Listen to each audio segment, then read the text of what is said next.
안녕하세요. 프로보노 ICT 멘토링 ICT 지식 나눔 콘서트 오늘 14번째 시간입니다. 오늘의 주제는 진정한 서비스는 멈추지 않는다. 컨텐츠 in 5G and 모바일인데요. LG U+ SD본부 BPI 팀의 최동진 부장님을 모시겠습니다. 여러분 큰 박수로 환영해 주시기 바랍니다.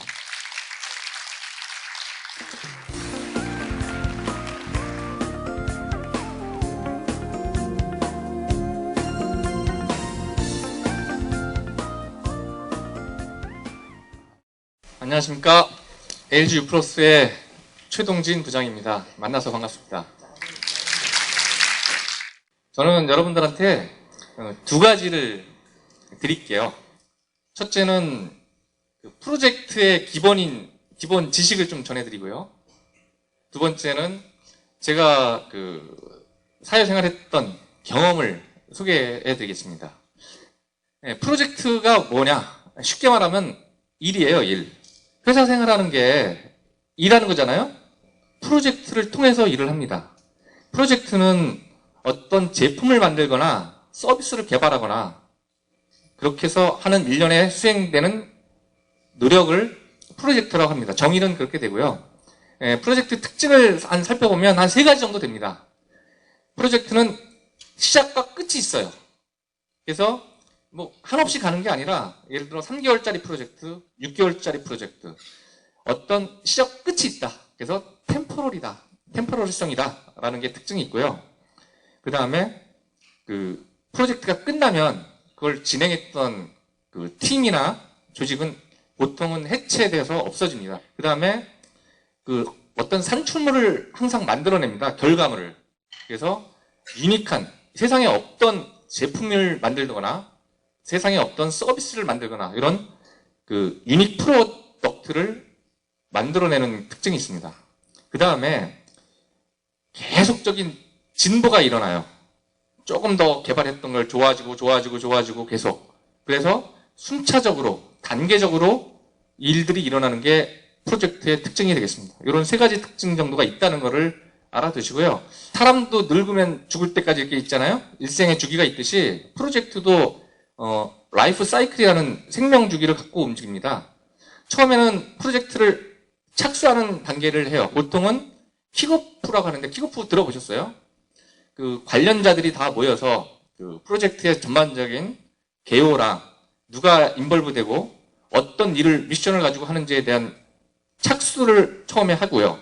그 다음에 어떤 일정으로 어떤 계획으로 할지 계획을 세우고 그 다음에 이제 실행을 하겠죠. 이런 IT 프로젝트 같은 경우 개발을 많이 하겠죠. 코딩을 한다든가 테스트를 한다든가 이런 실행 단계를 거쳐서 최종적으로 종료하는 과정을 거칩니다. 그리고 처음부터 끝까지 전반적인 거는 감시 통제, 컨트롤 행위를 합니다. 그래야지 잘 되는지 안 되는지를 알 수 있으니까요. 이건 CCB라고 해서 중간중간 체크하는 보드를 운영을 합니다. 그래서 이렇게 5가지의 라이프 사이클을 프로젝트는 가지고 있습니다. 그 다음에 라이프 사이클의 특징을 좀 살펴보면 이건 상식적인 건데 일을 처음에 딱 시작할 때는 리스크가 엄청 많겠죠. 왜냐하면 얼마만큼의 분량이 되는지도 잘 모르겠고 그래서 리스크가 처음에는 되게 많습니다. 그 다음에 갈수록 리스크가 좀 줄어들고요. 그죠? 그 다음에 변경 가능성 굉장히 처음에는 이것저것 해달라는 게 많아요. 현업에서 IT 프로젝트 하는 사람들한테 이거 해주세요, 저거 해주세요라고 엄청 많이 들어옵니다. 인풋이 엄청 많이 들어와요. 이걸 다 수행했다가는 프로젝트가 어떻게 되겠어요? 실패합니다. 이걸 잘 컨트롤하는 게 아까 말씀드린 컨트롤 과정이고요. 초기에는 엄청 많은 변경 가능성이 있다가 이걸 점점 수용을 하다 보면 마지막 때까지는 이제 거의 다 수용해가지고 제로가 가깝게 되겠죠. 그 다음에 이거 반대로 프로젝트가 진행될수록 성공 가능성은 점점 높아지겠죠. 마지막 때쯤에는 이제 완성될 거니까. 이렇게 커브가 오른쪽으로 안정적으로 되는 대로 가는 거고요. 그 다음에 이제 리소스 투입 부분은 개발자들을 어떻게 투입하는 건데 초기에는 작게 들어가다가 중반쯤 오면 거의 피크를 칩니다. 개발자가 많게는 100명, 200명씩 들어가서 개발을 합니다. 그러다가 이제 완료될 쯤엔 개발 완료했던 사람들은 철수해가지고 좀 작아지는 이런 라이프 사이클 변화 곡선의 특징을 갖고 있고요. 프로젝트를 하다 보면 덩어리가 너무 크면 구현하기가 되게 어렵습니다. 그래서 작은 단계로 조금씩 쪼개요. 작은 단위로 쪼개서 완성하고, 그 다음에 그 단계가 초기, 중기, 종기라고 보면 각 단계별로는 딜리버러블이라고 하는 산출물이 아웃풋으로 나옵니다. 산출물이 뭔지 알죠? 예를 들면 화면 설계서라든가 그 운영 매뉴얼이라든가 이런 것들이 산출물로 잠깐 나오는데 그 단계별로 나오고 있고요. 그 다음에 중간중간에 이제 오류들, 버그라고 하죠. 보통 프로그램 할 때. 버그들을 픽스해내는 과정을 계속 거칩니다. 단계별로. 이런 과정들을 거치는 게 라이프 사이클 특징이 되겠습니다. 네, 다음은 그 지식 영역이라고 해서 프로젝트를 크게 9가지 카테고리로 영역을 나눕니다. 제일 먼저 아까 말씀드렸던 위기관리. 위기를 줄이고 리스크를 줄여야 되겠죠. 그죠? 성공 확률을 최대한 올리고 이게 리스크 관리, 위험 관리라고도 하고요. 그 다음에 사람도 관리해야 되지 않습니까? 프로젝트에 누구를 써야 될지. 그 PM 입장에서는 제일 똑똑하고 일 잘하는 사람을 뽑아야 되겠잖아요. 그죠? 이렇게 똘똘한 사람 뽑는 거 과정이 인적 자원 관리입니다. 그리고 사람들이 3명만 이상 모이면 커뮤니케이션이 물이 많이 되잖아요. 막, 그죠? 그런 법칙이 있어요. 어느 정도 사람이 많아지면 프로젝트가 성공할 수 없다. 그래서 의사소통 관리가 되게 중요합니다. 전달 방법도 여러 가지가 있는데 보통은 이렇게 모아놓고 얘기하는 방법, 다이렉트로 너 이거 해 이렇게 하는 방법이 있고요. 너무 많을 때는 그것도 힘들어요. 그래서 이메일로 쏘든가 또는 게시판 같은 거로 해서 공유하는 이런 형태로 의사소통을 관리를 합니다. 그 다음에 이제 그 리소스를 투입해야 돼요. 조달 관리라고 하는데 예를 들어 하드웨어 서버도 사야 되잖아요. 테스트 장비도 사야 되죠. 핸드폰 같은 경우에 테스트 펀드를 쭉 사다가 해야 되잖아요. 테스트. 이런 것처럼 조달 관리가 또 중요합니다. 그 다음에 그 3가지 제약사항이 있어요. 프로젝트를 하게 되면. 스코프. 어느 만큼을 할 거냐. 범위 관리가 중요하고요. 그 다음에 아까 말씀드린 처음부터 끝이 있다고 했잖아요. 시간 관리. 이거 타이트까지 관리 못하면 프로젝트가 굉장히 어렵게 됩니다. 그 다음에 다 프로젝트는 돈이에요. 돈. 그 다음에 어떤 걸 개발했어. 근데 잘 만들었는지 못 만들었는지 검증이 안 되면 이거 안 되지 않습니까? 그래서 품질 관리, 퀄리티 어시어런스 하는 품질 관리가 또 고객 만족도를 향상하는 데 중요한 요소가 되겠습니다. 그 다음에 이 8가지 요소들이 뒤죽박죽 되면 안 되잖아요. 그래서 그 프로젝트에 발 담그고 있는 사람들을 이해관계자라고 해요. 이 사람들 서로 충돌을 함께 잘 조율하는 통합관리가 한 요소가 되겠습니다. 프로젝트인데 할 게 많죠. 그죠? 이거를 다 염두에 두고서 프로젝트를 해요. 프로젝트 매니저는. 왜냐면 크게 3가지 축이에요. 아까 나왔던 건데요. 펑션은 조금 아까 말했던 그 9가지 영역들을 좀 나열한 거고 그 다음에 스테이지는 아까 시작과 끝까지 각각 단계예요. 시작, 플래닝, 익스큐션, 컨트롤링, 클로징 이 단계고요. 이건 다 아는 거고 3번째가 하나 큰 축인데 고객의 퍼스펙티브예요. 고객 관점에서 들여다보는 거예요. 제때 해달라고 하죠. 고객은. 야, 나 내일 모레까지 해야 돼. 근데 프로젝트 할 때 내일 모레까지 못하면 이거 빵꾸난 거예요. 프로젝트 실패했다고 해야죠. 그죠? 제일 중요한 것 중에 하나예요. 타임. 그 다음에 돈 100만 원 주고 하라 그랬더니 1000만 원 든대. 그러면 말도 안 되는 거지 않습니까? 그래서 돈. 그 다음에 요구사항. 고객의 요구사항들이 많은데 이거를 미트 시켜야 돼요. 프로젝트가 성공하려면. 그 다음에 이제 마지막 주제로 5G. 다 들어보셨죠? 네. 이거 참고하시면 될 거예요. 기본적인 차이점이 뭐냐? 여기 써있잖아요. 제목. 속도. 1세대는 14.4. 그때 유니텔, 하이텔 할 때 전화기로 삑 해가지고 했던 거. 그 시대. 그죠? 사용해보신 모양이네. 네, 전화기로. 014XY 해가지고 삑 전화번호. 그죠? 아시죠? 그 다음에가 음성 텍스트. SMS 쪽 시대 2세대. 지금도 투지폰 쓰시는 분 있잖아요. 할아버지 연세 많으신 분들. 이게 2세대고요. 3세대로 딱 넘어오면서 이제 화상회의까지 가능해졌어요. 화상회의. 그 다음에 4세대. 요새 대부분 4세대 데이터 많이 쓰잖아요. 4세대. 5세대는 뭘까요? 가장 차이점이 4세대하고 5세대. IoT라고 들어보셨죠? 네. 5세대가 되면 IoT가 지금 보편화가 될 거다. 이거예요. 그래서 홀로그램인가 이런 것들이 아주 원활하게 되는 거죠. 그 다음에 5세대랑 관련해서 미래창조과학부에서 4가지 전략을 발표했어요. 의미 있는 거예요. 잠깐만 들어보시면 핵심 서비스를 5개 발굴하겠답니다.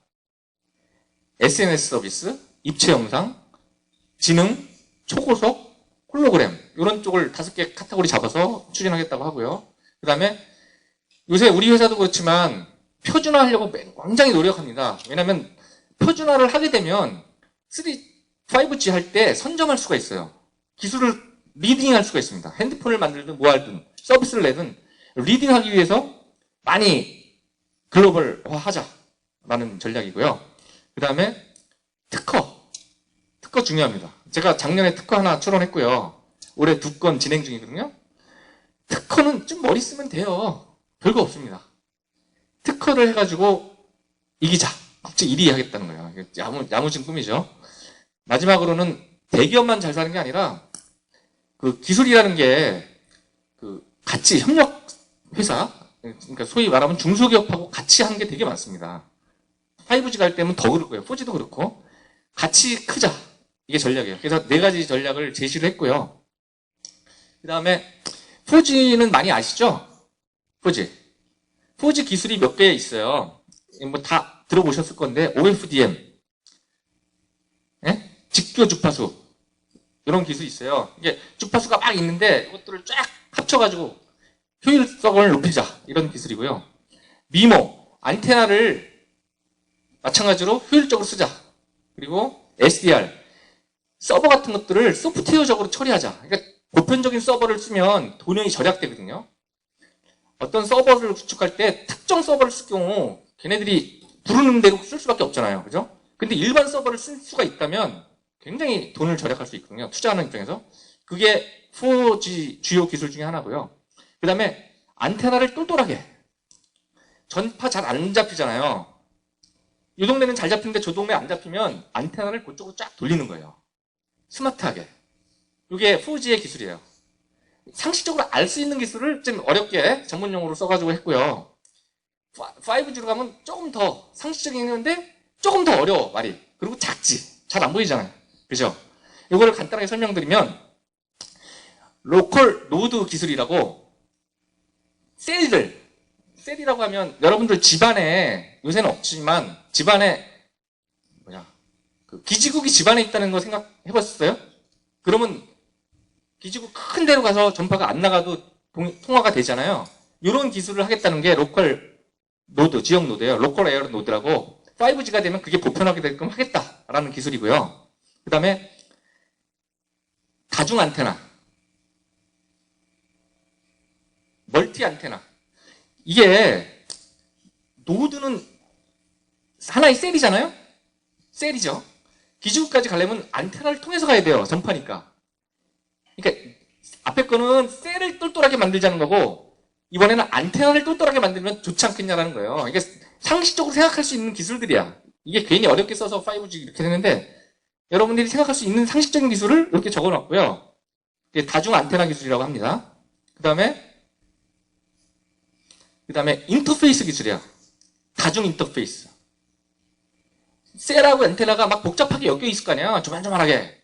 이것들을 잘 효율적으로 해가지고 에너지 효율을 달성한다든가 그런 기술이 세 번째가 되겠고요. 그 다음에 대역, 광대역 10기가에서 60GHz까지 광대역 주파수를 확보하자라는 게 네 번째입니다. 이게 요새 선전 많이 하잖아요. 광대역 4G 때도 많이 하잖아요. 5G는 더 중요성이 대두된다는 거죠. 그 기술이, 광대역 기술이. 그 다음에 마지막으로는 디바이스와 IoT가 되면 아까 5G가 IoT가 된다 그랬잖아요. IoT가 되면 디바이스와 디바이스 간의 커뮤니케이션이 엄청 중요해요. 그죠? 여러분 요새 텔레비전 CF 봤습니까? IoT at home U+ 선전. 네. 창문 도둑 넘어올 때 창문 닫혔지, 가스불 껐지, 불 등 끄지. 이게 센서가 다 들어가 있는 거거든요. 이게 디바이스와 디바이스 간의 커뮤니케이션이에요. 그게 이거를 할 수 있는 기술이에요. D2D라고 그러고 와이파이 다이렉트라는 기술도 있고 블루투스라는 얘기 들어갔죠. 다 이게 여기에 5G에 속한 기술인데 그거를 끝나는 게 아니라 그거와 그거를 효율적으로 엮을 수 있도록 하겠다는 게 5G의 방향입니다. 이렇게 해서 마치도록 하겠습니다. 감사합니다.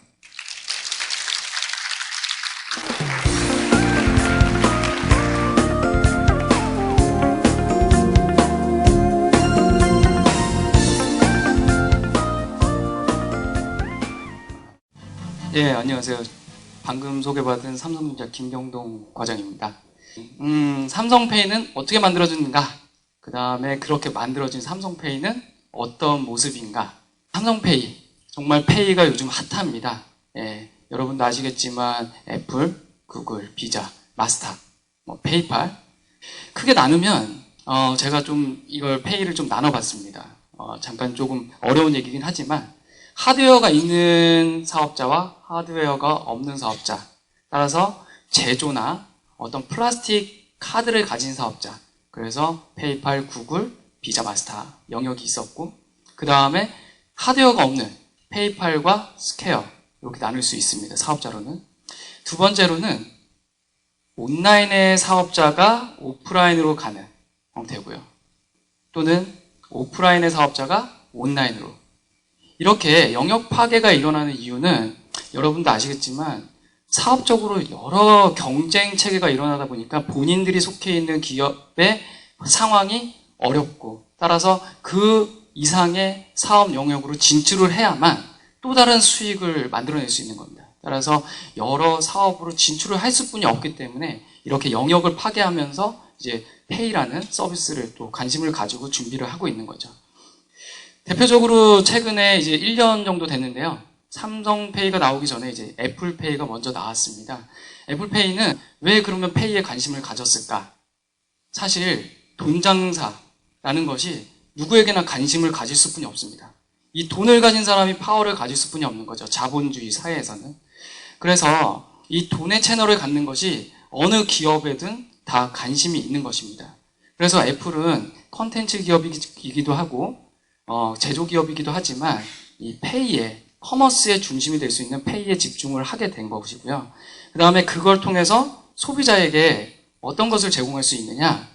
바로 본인들의 고객이 애플폰을 쓰므로 해서 온 오프라인 가맹점에서 쉽게 결제를 할 수 있는 차별화 요소를 제공할 수 있다는 것이 핵심이었죠. 두 번째는 잘 모르시겠지만 사실 그 스퀘어 월렛이라고 해서 약간 좀 다른 영역을 한번 보여드리려고 하는 겁니다. 여기는 카드도 없고 디바이스도 없는 회사입니다. 근데 이 회사는 어떻게 하는 거냐면 그냥 카드 정보만 본인들에게 온다면 내가 그 결제 서비스를 제공할 거야 라는 것에서 시작을 한 거죠. 사실 스퀘어는 여러분들이 보신 적도 있으실 수 있는데 그 폰에다가 어떤 그 리더기를 꼽아서 오프라인의 소상공인이 쉽게 카드를 받도록 했던 어떤 그런 이제 그 벤처 업체였는데, 그 업체는 아무것도 이제 본인들이 디바이스나 고객을 보유하고 있지 않았기 때문에 이런 식으로 이제 서비스를 출시를 했던 거죠. 여러분들 그 한국에 모바일 결제라는 부분이 실질적으로 오프라인에서 얼마나 많이 이용되고 있는지, 혹시 여기서 모바일 결제 오프라인을 쓰고 계신 분이 있나요? 네. 저도 사실 삼성페이 전에는 쓴 적이 없습니다. 제가 페이를 10년 정도 했기 때문에 10년 동안 한 번도 모바일 결제를 오프라인에서 쓴 적이 없다면 사실 일반 고객은 더더욱 없다고 볼 수 있겠죠. 그런데 그만큼 모바일 결제가 중요하긴 하지만, 그래서 한국의 카드사들은 협의체를 만들어서 앱카드라는 것을 사실 만들었습니다. 아마 앱카드는 온라인 쇼핑을 좀 해보셨으면 이용을 해보셨을 건데요. 앱카드가 실질적으로 온라인 타겟으로 만들어진 건 아닙니다.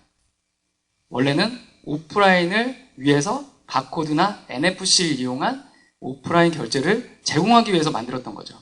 그만큼 서비스, 모바일 오프라인 결제가 어렵다는 것을 보여주는 거죠. 그래서 삼성은 이제 프로젝트를 시작하겠죠. 근데 그냥 시작하면 무조건 실패일 수 있습니다.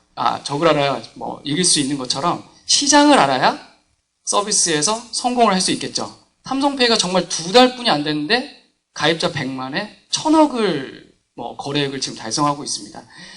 정말 저희가 느끼기에도 핫한데요. 그런 이유는 사실 이런 분석이 있었기 때문입니다. 첫 번째, 오프라인 결제.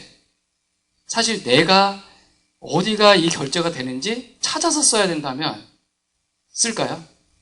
내가 그 가맹점을 찾아서 가야 되는데 어려움이죠. 커버리지가 넓어야 된다라는 것이 있었고요. 두 번째는 모바일 오프라인 결제를 써본 적이 없는 거죠. 그러니까 불안한 거죠. 아, 이게 정말 안전한가? 아, 이걸 휴대폰에 잊어버린다면 어떡하지? 등등의. 그 다음에 적어도 플라스틱 카드보다 모바일 결제는 조금 불편합니다. 그 이유는 휴대폰을 무조건 켜야 되는 거죠. 지갑에서 카드만 꺼내면 되는데 갑자기 휴대폰을 켜야 되고 뭔가 액션을 해야 됩니다. 그런데 여전히 결제만 하고 있는 거죠. 뭔가 추가 혜택도 없는데 내가 왜 이런 새로운 결제를 써야 되느냐, 이런 의구심이 드는 거죠. 이게 바로 소비자의 반응이었던 겁니다. 그렇기 때문에 지속적인 사용성을 만들어내지 못했죠. 그렇게 혜택도 없고 불편한 거 이런 것을 내가 뭐 삼성이 만든다고 해서, 애플이 만든다고 해서 절대 소비자는 그거 선택하지 않습니다. 그 결과 저희는 무슨 키워드를 좀 뽑아냈냐면 범용성, 누구든 언제 어디서든 써야 된다. 두 번째, 뭐 신용카드만큼은 뭐 그거와 동일하진 않아도 그 정도의 편리성은 줘야 된다. 마지막으로 혜택도 뭔가 주어진다면 좀 더 활성화되지 않을까, 이런 궁금증이 있었고, 이런 키워드를 가지고 저희가 좀 만들기 시작한 거죠. 사실 삼성페이를. 자, 커버리지가 가장 중요했던 겁니다. 근데 이 커버리지는 아까 말씀드린 것처럼 누구나 어디서나 언제 어디서나, 이게 중요했던 거죠. 누구나 당연히 삼성폰을 가진 사람이기 때문에, 자, 삼성폰을 가진 사람은 있는 겁니다. 그런데 삼성폰을 가진 사람이 카드가 다 다른 카드를 가지고 있겠죠. 근데 뭐 삼성전자가 제공하니까 삼성 카드만 제공했다.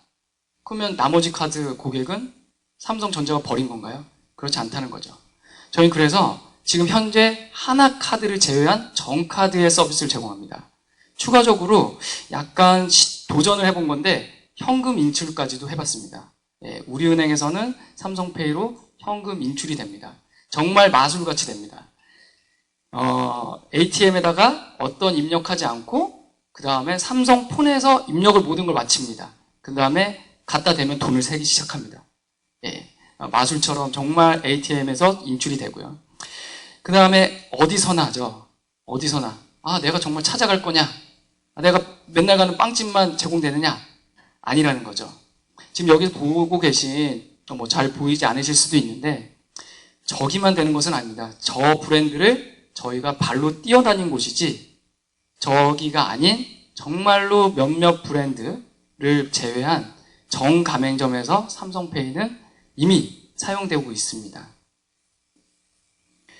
그러면 저런 과정을 거쳐서 만들어진 삼성페이는 어떤 모습일까요? 변함없이 아까 잡았던, 아까 이제 설명해 주셨던 프로젝트와 같이, 프로젝트는 시작과 끝이 있듯이 시작점에서 만들었던 어떤 키워드는 여전히 지켜지면서 서비스는 만들어져야 됩니다. 그래서 한번 보시죠. 여전히 글자는 바뀌었지만 범용성, 더 많은 곳에서 안전하게, 쉽고 간편하게, 예, 이 키워드는 변하지 않습니다. 그래서 그러면 더 많은 곳에서 어떻게 구현했을까요? 여러분이 알고 계시는 신용카드 단말, 지금까지 신용카드를 그어오는 단말에 삼성페이는 그 단말만 있으면 무조건 됩니다. 그 이유는 삼성만이 보유한 MST라는 기술이 주요한 기술입니다. MST라는 것은 좀 풀어서 설명하면 자기장을 통한 정보 전달 기술이라고 볼 수 있습니다. 그러면 우리가 그 신용카드 단말기에서 신용카드를 그을 때 저도 그렇게 생각했지만 아날로그적으로 어떤 정말로 거기에 컨택을 해가지고 긁혀야만 된다고 했던 게 오해인데요. 사실 자기장만 있으면 됩니다. 자기장은 사실 RF인 거거든요. 컨텐트 리스트입니다. 예, 그래서 무선으로 데이터를 전달하는 거죠. 기존의 동네 슈퍼에서도 가지고 있는 결제 단말기에서도 따라서 삼성페이가 되게 되는 거죠. 두 번째는 안전하게입니다. 아무리 편리해도 안전하지 않으면 결제는 내 돈을 잃을 수 있다는 겁니다. 안전은 중요하게 강조를 계속적으로 해도 여전히 안전을 고객이 요구하게 되고 또는 누군가는 그거를 뚫으려고 하는 욕심이 있습니다. 거기에 대해서 삼성전자 첫째 토큰화. 이 토큰화라는 거는 삼성페이는 일단 고정된 카드 번호를 쓰지 않습니다. 그래서 1회용 또는 1분 30초간 유효한 카드 번호를 사용합니다. 그래서 이 카드 번호가 유출돼도 사용할 수 있는 건 없다고 보실 수 있습니다. 두 번째, 지문 인식입니다. 저는 그렇게 알고 있는데요. 지문이 전 세계에서 같은 사람이 있나요? 그만큼 본인을 확인할 수 있는 명확한 수단이라는 거죠. 그리고 마지막에는 또 하나의 삼성의 차별화된 보안 솔루션, 낙스입니다. 이 낙스로 이 신용카드 정보가 카드사에서 일회용으로 왔을 때 그 순간까지도 삼성전자는 안전하게 저장하고 관리하고자 하는 것입니다. 그 다음에 마지막으로 신용카드, 플라스틱 카드보다는 쉽지 못하지만 쉽게 한번 구현해 봤습니다. 전원은 당연히 켜야 되겠고요. 전원을 켠 상태에선 모든 화면에서 이 첫 번째 보이시는 화면처럼 카드가 휴대폰 밑에 있습니다. 그래서 손가락으로 쓸어 올리고 그냥 지문만 터치하면 이제 카드가 된 겁니다. 이렇게 세 가지의 키워드를 가지고 일단 삼성페이가 개발이 된 거고요. 이렇게 만들어진 삼성페이. 그래서 혜택은 뭐냐? 소비자. 일단 소비자는 첫 번째, 지갑을 안 가지고 다닐 기회가 이제 생겼습니다. 오죽하면 어떤 기회가 생겼냐면 저희가 정말 놀란 건 장롱에 있는 카드까지 고객은 등록합니다. 그 이유는 등록하기 편하게 만들었기 때문에 그게 뻔 요소입니다. 재미있으면 고객은 하게 됩니다. 그리고 고객이 시도했는데 가맹점주가 갑자기 놀라는 이런 반응을 봤을 때 더더욱 쓰고 싶어지는 겁니다. 그 다음에 소비자에게 이벤트로 어떤 혜택도 지금 제공하고 있습니다. 두 번째, 가맹점. 지금까지 모바일 결제를 받으려면 가맹점주는 단말을 사야 했습니다. 또는 추가적인 수수료를 내야 했던 거죠. 가맹점은 사실 여러 돈이 나가는데도 불구하고 내가 모바일 결제를 받기 위해서 또다시 돈이 나가야 된다면 그 결제를 받아야 할까요? 가맹점도 고객 중에 한 사람이라는 거죠. 페이에서는요. 그 다음에 마지막 파트너입니다. 은행과 카드사. 은행과 카드사는 실질적으로 이 보안을 굉장히 중요하게 생각합니다. 여러분이 안전하게 가지고 있는 카드를 하더라도 어느 순간 분실이 일어났을 때 누군가에게는 큰 돈이 잃어버리게 되고 카드사 또한 리스크가 발생하는 것입니다. 저희는 아까 보여드린 그 보안성을 유지해서 카드사의 리스크를 줄여주고 있는 것입니다. 마지막으로 고객과의 채널, 모바일 채널을 열어주고 있는 것입니다. 삼성페이를 통해서. 그래서 이 중요한 소비자, 가맹점, 카드사, 이 주요 세 플레이어에게 모두 다 혜택을 주고 있는 삼성페이입니다. 결론은 이렇습니다. 삼성페이, 삼성전자가 왜 만드느냐? 삼성전자가 사실 명확하게 제조회사입니다. 제조회사이기 때문에 휴대폰을 잘 만들어서 고객에게 그 휴대폰을 살 수 있도록 하고 그 휴대폰을 살 수 있도록 어떤 차별화 요소를 제공하는 것이 현재 삼성전자의 목표이고 역할입니다. 따라서 삼성페이는 어떤 모바일의 킬러 서비스보다는 삼성전자 휴대폰 또는 휴대폰 시장의 킬러 서비스가 되고자 합니다. 그래서 멤버십도 추가를 하고요. 그 다음에 신용카드 같은 경우 하나카드도 12월에 오픈을 합니다. 그래서 또 마지막으로는 교통까지도 올해 안에 추가가 됩니다. 따라서 현재 모바일로 제공할 수 있는 모든 서비스를 담아서 최대한의 또는 고객이 가장 현재까지 편리하게 사용할 수 있는 모바일 결제 서비스를 만드는 것이 현재 저희 목표라고 할 수 있겠습니다. 지금까지 제 발표였고요. 일단 이것으로 현재 강의는 마치도록 하겠습니다. 감사합니다.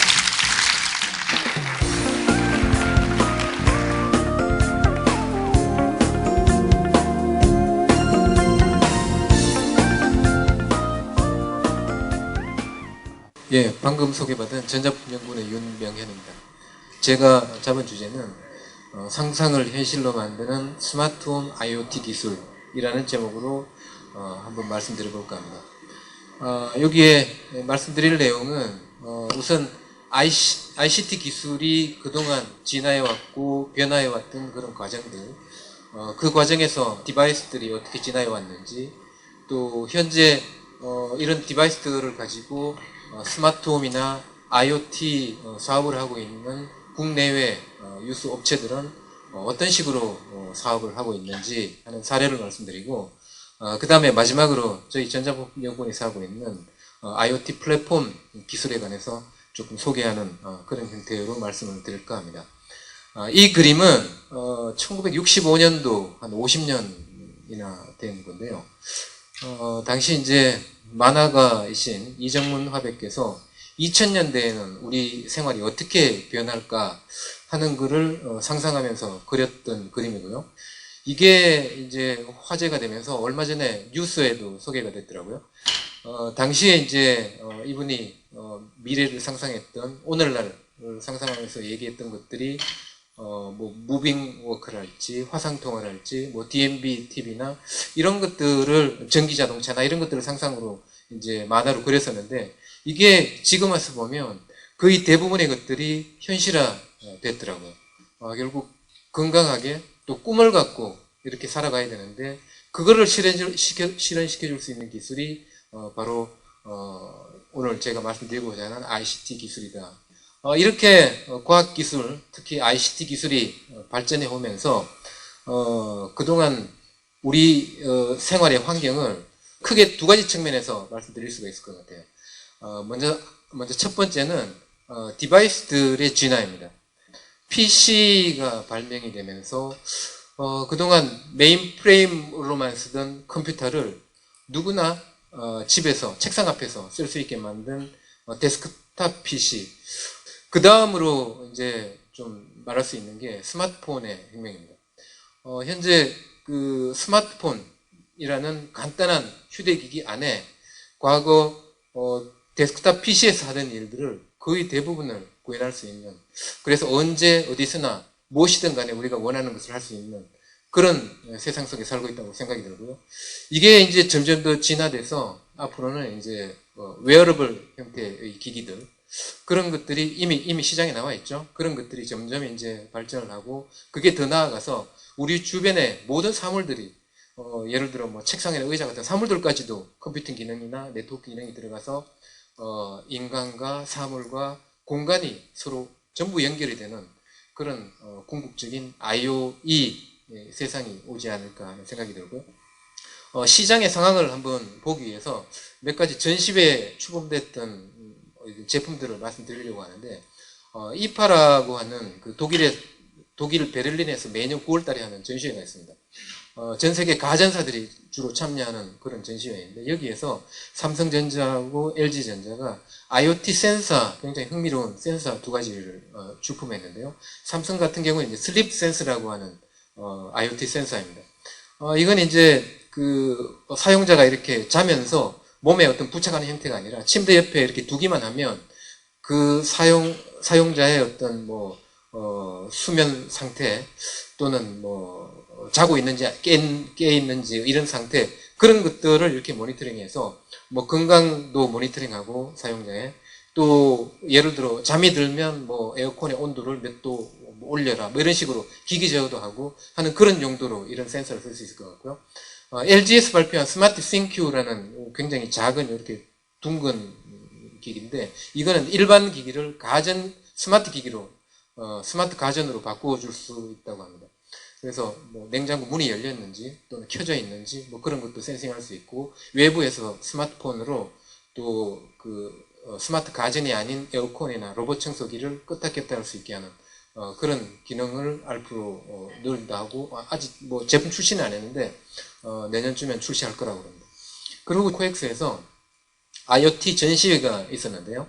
이 IoT 분야, IoT를 응용한 스마트홈 분야, 특히 이제 그런 부분을 우리나라의 그 3개 통신사 LG, U+, SKT, KT가 굉장히 적극적으로 이 스마트폰 분야에 진출하고 있고 제품들을 내놓고 있는데, 뭐 LG U+ 같은 경우는 이미 그 서비스를 론칭을 했고 최근에 가입자 수도 굉장히 많이 늘고 있다고 그러더라고요. IoT at Home이라는 이름으로 굉장히 많은 그 제어 기기들을 출품을 하고 있고, SKT 같은 경우에도 또 sync 플러그라고 하는 그 자체적인 그 IoT 소프트웨어 플랫폼을 오픈을 했고, 그걸 가지고 이제 개발을 하면 서드 파티한테 오픈을 했고, 서드 파티 업체들이 그걸 가지고 이제 각종 기기들을 만들어서 그것들이 서로 연동될 수 있게 그렇게 만드는 걸 하고 있고, KTS도 기가 IoT 얼라이언스라고 하는 이제 그런 이렇게 단체를 만들고, 거기에 IoT 메이커라고 하는 자체 KT 자체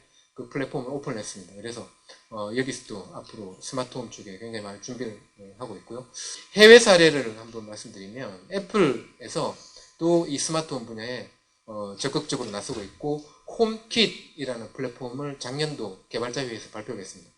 거기다가 이제 올해 개발자회의에는 이걸 이제 홈킷을 더 발전시켜가지고 와치하고도 연동이 되게, 그리고 아이클라우드 상에서 원격으로 제어될 수 있게 뭐 그런 기능을 더 부과를 했고, 여기에도 이제 서드 파티한테 자기네 플랫폼을 오픈을 해서 여러 가지 업체들, 굉장히 많은 업체들이 이미 시장에 애플 홈킷을 지원하는 기기들을 내놓고 있습니다.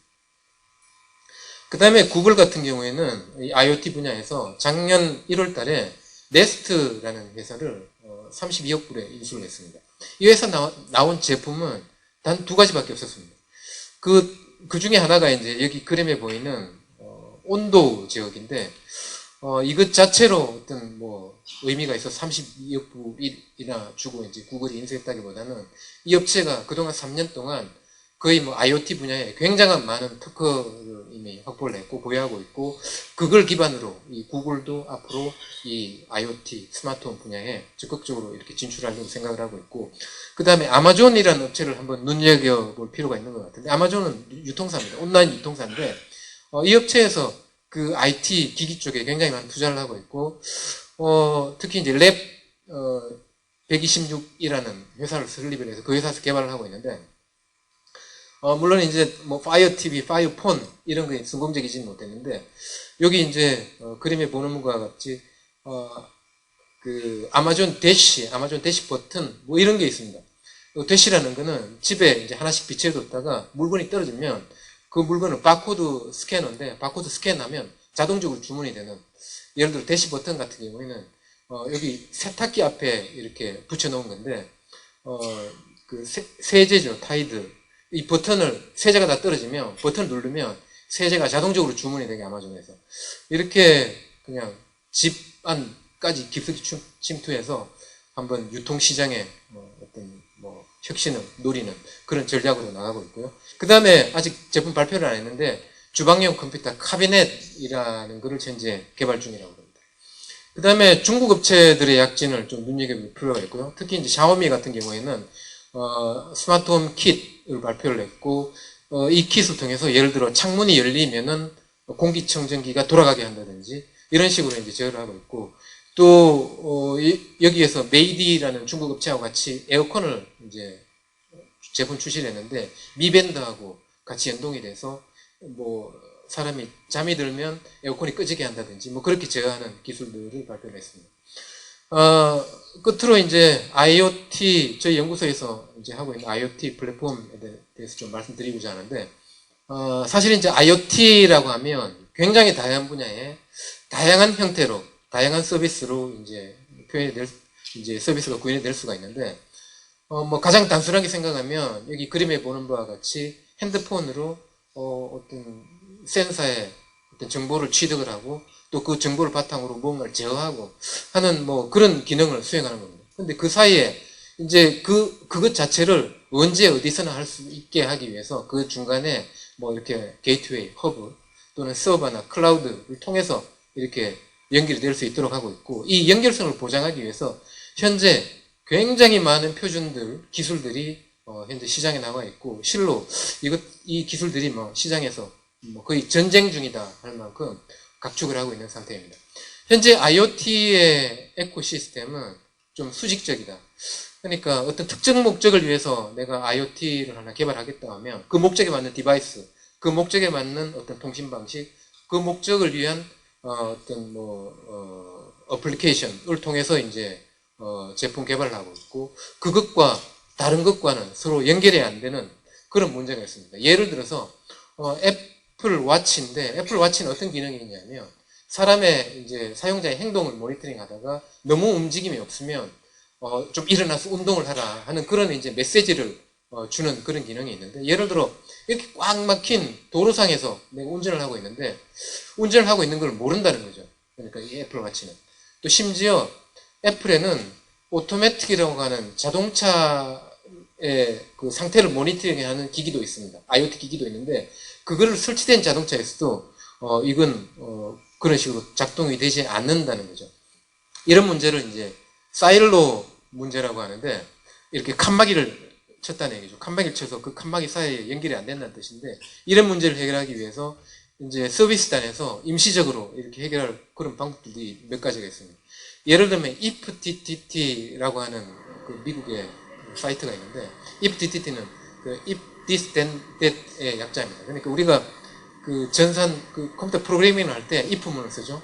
if이면 A 실행하고 아니면 B 실행한다 그건데 그런 간단한 룰을 우리가 만들어줘서 다른 기기들이 연결될 수 있게 만들어준 겁니다. 그러니까 내가 이 사이트에 가입을 하고 예를 들어 제가 네타모라는 업체의 그 환경 측정기와 또 위모라는 업체의 스위치를 샀어요. 그럼 그 두 기기가 이제 연결이 안 될 텐데 이 사이트에 가입을 하고 내가 룰을 주는 겁니다. 온도가 몇 도 이상 어두워지면 스위치를 켜라 하는 그런 형태로 룰을 주면 그대로 작성할 수 있게 만들 수 있다는 거죠.